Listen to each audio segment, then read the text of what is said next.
saya Alif Melsa Naidati. Kakak bisa manggil saya Elsie. Saya berasal dari SMP Negeri 11 Balikpapan. Oh, oke, Elsie dari SMP 11. Oke. Jadi di sini Elsie ada masalah apa nih kalau tiba-tiba datang ke kakak? Coba dong cerita. Jadi Kak, aku tuh masih bingung sama cita-cita. Kakak bisa ngasih saran nggak? Cita-cita ya? Iya, Oke, jadi cita-cita kamu tuh apa sih sebenarnya kok sampai bingung? cita-cita saya tuh pengen jadi dokter. Pengen jadi dokter. Iya. Oh, dokter. Bagus dong cita-citanya. Jadi bingungnya kenapa? Kan sudah tahu cita-citanya jadi dokter. Saya tuh bingung karena kayak apa sih cara jadi dokternya. Oh gitu. Coba kakak pengen tahu dulu, kamu suka mata pelajaran apa? Saya tuh suka mata pelajaran IPA, Kak. IPA. Ya. Oke, IPA. Berarti kamu belajar terus dong tentang IPA. Terus kamu punya hobi nggak? Saya punya hobi. Ya, apa hobinya? Hobi saya tuh sering membaca dan mencari informasi Tentang apa? tentang kesehatan. Oh, tentang kesehatan. Ya, Oke, jadi kamu cita-citanya pengen jadi dokter. ya. Terus hobinya membaca dan cari-cari info tentang kesehatan. Dan tuh, terus mata pelajaran yang disukai tadi IPA ya? Iya, Kak. Berarti kalau IPA kamu sukanya biologi dong? Iya, biologi. Jadi sebelumnya kamu pengen jadi dokter apa sih? Saya tuh pengen jadi dokter hewan, Kak. Pengen jadi dokter hewan. Berarti kamu pasti udah cari tahu dong tentang hewan-hewan gitu kan? Kamu sukanya hewan apa? Saya tuh paling suka banget sama kucing. Kucing. Iya. Kamu punya kucing di rumah? Oh, punya, Kak. Punya. Iya. Ada berapa? Ada 2. Ada 2. Oke. Jadi sebelumnya kamu kan cita-citanya pengen jadi dokter. Kamu udah ada rencana belum sih buat belajar supaya bisa jadi dokter? Soalnya kalau dokter itu kan nilainya harus bagus. Oh, saya udah sih, Kak, punya rencana. Rencana saya tuh pengen ningkatin nilai maksimal 95. Terus meningkatkan belajar saya. Habis itu mencari informasi yang penting. Informasi yang penting ini berarti tentang kedokteran dan hewan ya? Iya, Kak. Oke, berarti kamu udah punya rencana belajar gitu kan? Udah belum rencana belajarnya? Kan pengen nilainya tinggi. Rencana belajar belum, Kak. Belum. Iya. Oke. Kalau gitu kakak kasih tahu ya tentang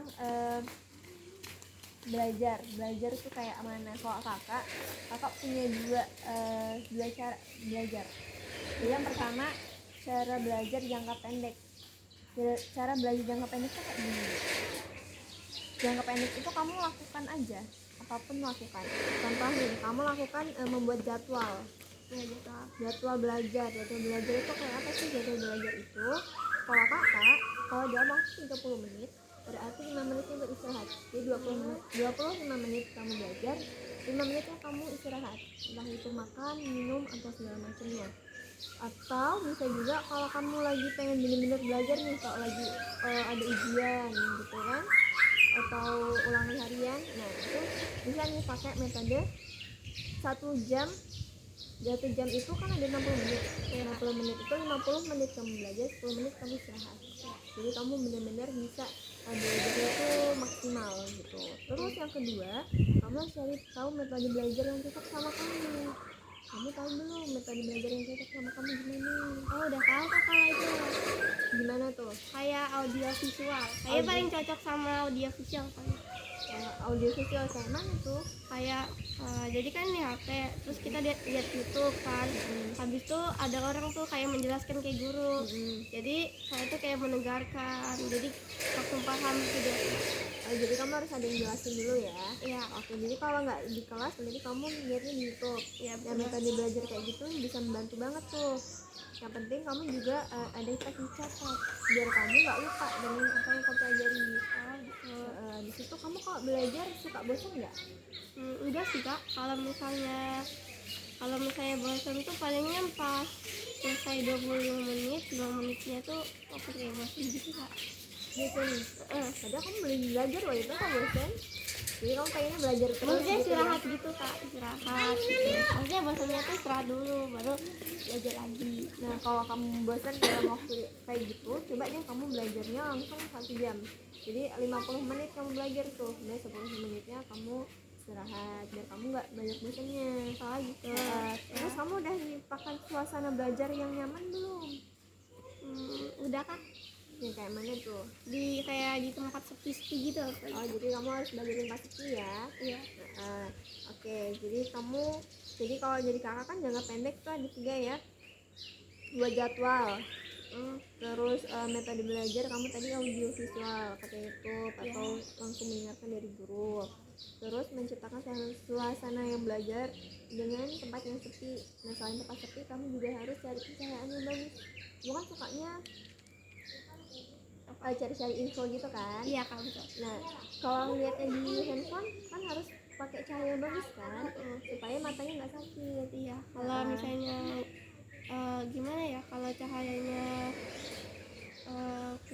kayak kalau cahaya kurang tuh pasti bakal nggak fokus gitu. Karena harus menyesuaikan. Iya. Terus kamu mau SMA di mana nanti? Saya pengen SMA di SMA 2 kak. SMA 2 ya. Oh berarti kamu nanti pengennya masuk jurusan IPA ya? Iya kak. Oke, jurusan IPA. Kamu udah cari tahu belum tentang SMA 2 itu kalau mana? Kalau itu sih kayaknya saya kurang tahu deh kak. Nah, jadi gini, kalau kamu mau cari sekolah sesuai sama kamu, yang pertama itu kamu pastiin dulu sekolah itu menunjang karir kamu. Kamu kan pengen nih jadi dokter. Kamu pastiin kalau di SMA kamu tuju itu benar-benar dia itu punya jurusan IPA. Dari IPA-nya itu bisa membantu kamu masuk ke jurusan kedokteran nantinya. Kalau di SMA 2 insya Allah sih ada. Dan SMA 2 itu kan ada IPA ya. Nah kamu belajar biologi itu insya Allah ada tuh mata pelajaran biologi yang membantu kamu buat masuk ke kedokteran nanti. Terus kamu ada metode jangka panjang nggak belajarnya? Terus saya belum punya sih kak. Belum punya. Iya. Jadi gini, metode jangka panjang tuh kamu udah tahu belum itu gimana? Jadi gini ya, aku jelasin. Metode belajar jangka panjang itu kamu merencanakan belajar secara bertahap. Jadi rencana kamu gimana? Nah, kamu kan sekarang masih SMP nih. Ya. SMP kelas berapa sekarang? SMP kelas 7 kak. Kelas 7. Berarti kelas 7 baru ya. Kalau kelas 7 baru itu biasanya kamu bisa pertama tuh kamu bisa fokus ke mata pelajaran IPA atau semua mata pelajaran yang jurusannya itu ilmiah. Biologi, fisika, kalau di SMP itu IPA, matematika. Nah itu kamu harus pelajari banget, kamu harus fokus di situ. Terus kamu bisa nambah bacaan. Jadi nggak cuma dari YouTube, kamu bisa cari di Instagram, terus kamu cari di Google tentang kesehatan gitu. Terus kamu bisa ikut PMR. Kalau PMR itu kan pasti lebih banyak ya tentang tentang jurusan kedokterannya, jadi lebih secara umum memperkenalkan dunia kesehatan. Ya, lebih kesehatan banget. Ya, terus kamu juga nanti waktu SMA kamu ambil jurusan kan IPA itu udah pasti bisa tuh menunjang kedokteran. Terus kamu nanti bisa persiapan juga. Kalau waktu kamu SMA itu kamu persiapan buat tahap belajar masuk ke perguruan tinggi. Jadi kamu nggak cuma belajar tentang apa aja yang perlu dipelajari di SMA, tapi kamu juga bisa belajar tentang apa sih yang perlu kamu siapkan. Gitu. Terus kamu bisa ikut PMR juga. Kalau di SMA selalu ada PMR juga, jadi kamu lebih tahu mendalam tentang ilmu kesehatan. Terus kamu juga yang paling penting kamu harus jaga kesehatan. Jadi kesehatan itu nggak boleh dilupakan. Jika kamu suka belajar dalam waktu yang lama, kamu nggak boleh lupa sama kesehatan. Karena kalau dalam dunia kedokteran, kamu harus menjaga kesehatan fisik dan mental. Karena itu sangat dibutuhkan dalam dunia kedokteran. Selanjutnya nanti kalau kamu kuliah, kamu pastikan dulu nih kamu benar-benar bisa milih jurusan yang benar-benar jurusan dan universitas yang benar-benar sejurusan sama kamu, sejalan sama kamu, karena kuliah itu berat deh. Jadi kamu harus benar-benar punya nih satu apa ya, punya satu hal yang benar-benar bikin kamu bertahan di kampus itu. Jadi kamu harus cari yang sama dengan kampus itu apa.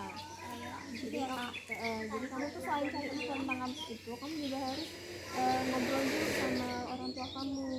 Jadi orang tua kamu tuh bisa ngasih saran juga ke kamu gimana kuliah di sini atau nanti misalnya seperti apa. Kamu udah ada belum rencana mau kuliah di mana? Saya udah sih ada rencana sih. Saya itu pengen kuliah di Uniba. Di Uniba. Nah kalau di Uniba itu kan jurusannya baru ya, insya Allah semuanya masih bagus, alat-alatnya di segala macamnya insya Allah masih bagus.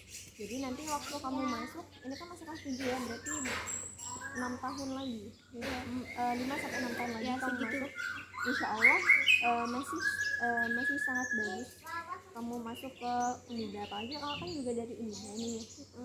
Nah aku mau kasih tahu sedikit nih, kalau di Unida insya Allah kamu itu lingkungan di sana insya Allah terbaik deh. Insya Allah kamu bisa sangat-sangat nyaman belajar di sana gitu. Terus kalau di sana kamu juga bisa nih, nanti waktu kuliah kamu bisa fokus ambil spesialisasi. Bukan sukanya hewan ya, nah kamu nanti ambil jurusan khusus untuk hewan, dokter hewan gitu. Terus nanti kamu bisa ikut magang dan partisipasi kamu dalam penelitian. Terus kan penelitian gitu, kayak proyek-proyek waktu di sekolah. Iya, kayak gitu. Nah kamu bisa ikut-ikutan seperti itu supaya nanti waktu kamu jadi dokter kamu udah nggak pikir dengan kasus-kasus yang ada dalam dunia kedokteran. Terus selanjutnya kamu harus bangun relasi. Relasi itu temen deh, jadi kamu harus punya banyak teman, kamu harus bisa menjaga pertemanan. Kalau bisa nanti ini masih SMP nih, kamu cari teman sebanyak mungkin deh. Jadi nanti waktu kamu kuliah kamu bisa punya teman dari kampus-kampus lain, dari jurusan yang sama, supaya nanti ilmu yang kamu dapat tuh nggak cuma dari satu kampus aja. Jadi di kampus lain, jadi kamu punya banyak ilmu tentang kedokteran gitu.